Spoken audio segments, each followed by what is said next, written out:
Hi friends, బాగున్నారా? నేనైతే చిన్న చిన్న చిట్కాలు చెప్దాం అనుకున్నాను. కిచెన్ది, దేవుంది అయితే మీకు నచ్చుతుందని అనుకుంటున్నాను. నచ్చితే లైక్, సబ్స్క్రైబ్ చేయండి, ఓకేనా? దీపాలకి ఎలా పెట్టుకోవాలి పూలు అని చెప్పేసి చూపిస్తున్నాను నేను.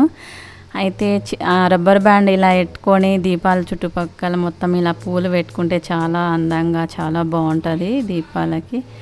అలా పూలు పెట్టాను. మీ గిట నచ్చితే ఒకవేళ మీరు గిట అలా చేసేసుకోండి, పెట్టేసుకోండి. పూలు చాలా అందంగా, చాలా బాగా కనిపిస్తాయి.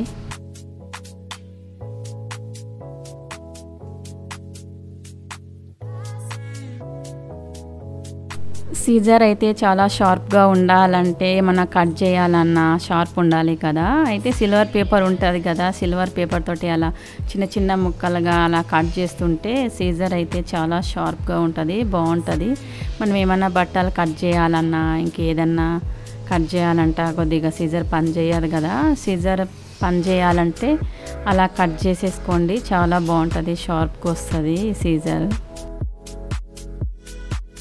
ఫాల్స్ ఉంటాయి కదా, చీరల ఫాల్స్ ఎక్కడంటే అక్కడ పడేస్తుంటాం మనము. వాటర్లో వేసినాక మంచిగా రావాలంటే ఫాల్స్ ఉంటాయి కదా, ఫాల్స్కి ఇలా ఫోల్డ్ చేసి మంచిగా పెట్టేసుకుంటే మన చీరలకి ఫాల్ కుట్టుకోవచ్చు. ఇలా డిజైన్గా ఫోల్డ్ చేసి పెట్టేసుకోండి, బాగుంటుంది. ఫోల్డ్ అవ్వకుండా మంచిగా ఉంటుంది ఫాల్స్.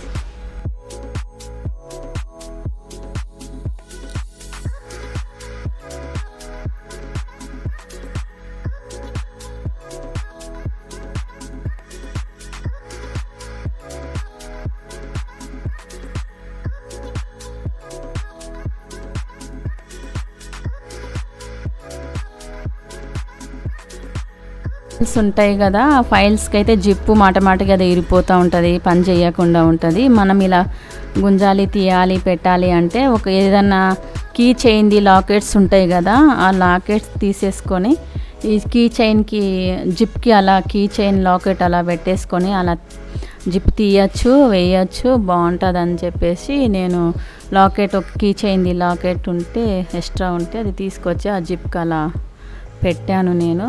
మీకు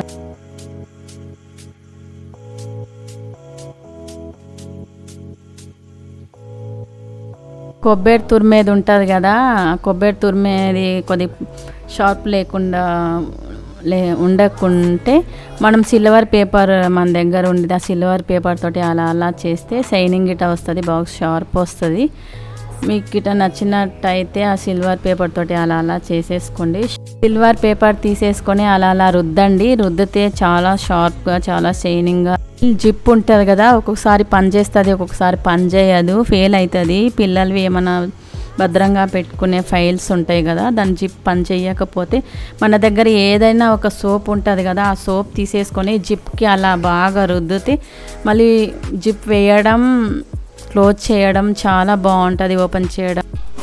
మన ఇంట్లో అగ్గిపెట్టెలు ఉంటాయి కదా, ఒక్కొక్కసారి కిచెన్ పక్కన, స్టవ్ పక్కన ఉండి తడిచిపోతుంది కదా వాటర్ పడి, ఒక్కొక్కసారి పని చేయకపోతే మనం ఏం చేస్తామంటే అది వాటర్లో పడిపోయిండేది మాక్స్ బాగా తీసేసుకొని మన దగ్గర ఉంటుంది కదా పౌడర్ తీసుకొని అవతల పక్క మొత్తం బాగా పౌడర్ ఇలా రాస్తే మళ్ళీ అది వెలుగుతుందండి. ఒకసారి మీకు నచ్చుతుందని అనుకుంటున్నాను, మీరు గిట్ట అలా ట్రై చేయండి, వెలుగుతుంది అగ్గిపెట్టు.